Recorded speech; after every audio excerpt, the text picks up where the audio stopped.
La cérémonie qui nous réunit aujourd'hui ne célèbre pas un souvenir. Elle consacre un acte de vérité. La remise officielle du livre blanc sur le massacre de Thiaroye, survenu le 1er décembre 1944, est un moment d'histoire et de conscience.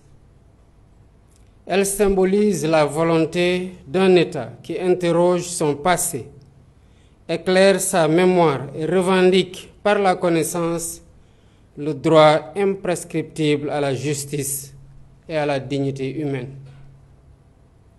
En cet instant solennel, nous ne faisons pas que recevoir un document. Nous accueillons le fruit d'une démarche rigoureuse, nourrie par la recherche, la conviction et le devoir. Cette œuvre collective honore celles et ceux qui, par leur science et leur foi en la vérité, ont permis à notre nation d'interroger son histoire avec courage et sérénité. Je tiens à saluer chaleureusement toutes les autorités présentes, Monsieur le Premier ministre Ousmane Sonko en particulier, dont l'engagement a été déterminant dans la conduite de ce projet de mémoire et d'histoire au service de l'idéal panafricain. Ma gratitude va également au professeur Mamadou Diouf, ainsi qu'à l'ensemble des membres du comité de commémoration, des commissions, sous-commissions et personnes ressources, ici présents ou représentés. Votre rigueur intellectuelle et votre dévouement exemplaire ont été des repères dans notre quête de vérité. Vous avez permis à notre nation de mieux explorer son passé, tout en ouvrant des espaces de collaboration avec les pays qui partagent cette histoire tragique.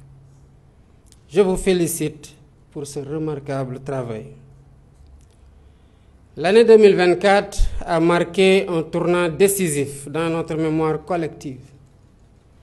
La commémoration du 80e anniversaire du drame de Thiaroye, portée par un souffle populaire et un écho international, a été un moment de communion et de fierté partagée.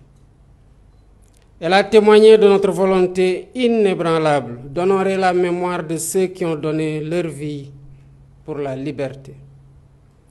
La présence fraternelle de nos pays amis a renforcé notre engagement commun vers la vérité, la justice et la réconciliation. Je veux redire ici ma gratitude envers tous nos partenaires africains et étrangers qui partagent cette mémoire et s'engagent à nos côtés à en tirer les leçons pour bâtir un avenir fondé sur la solidarité des peuples.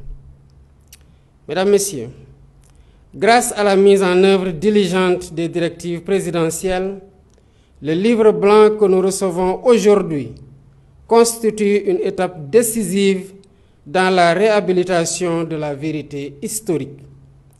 Ce document représente bien plus qu'un simple rapport.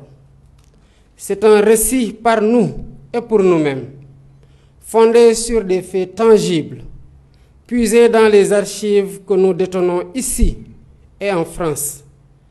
Ce récit est également le résultat d'un refus, celui de ne pas accepter que notre histoire nous soit enseignée par d'autres sources que les nôtres. Je dois cependant exprimer une certaine amertume que la coopération attendue de la République française dans la mise à disposition complète des archives n'a pas toujours été à la hauteur de nos espérances. Mais cette réserve n'a en rien entamé notre détermination à faire toute la lumière sur cette tragédie dans la collaboration avec l'ancienne puissance coloniale. Je porte une attention particulière aux recommandations formulées dans ce livre blanc. J'ai ainsi validé la poursuite des fouilles archéologiques sur tous les sites susceptibles d'abriter des fosses communes. La vérité historique ne se décrète pas, elle se découvre, excavation après excavation, jusqu'à la dernière pierre soulevée.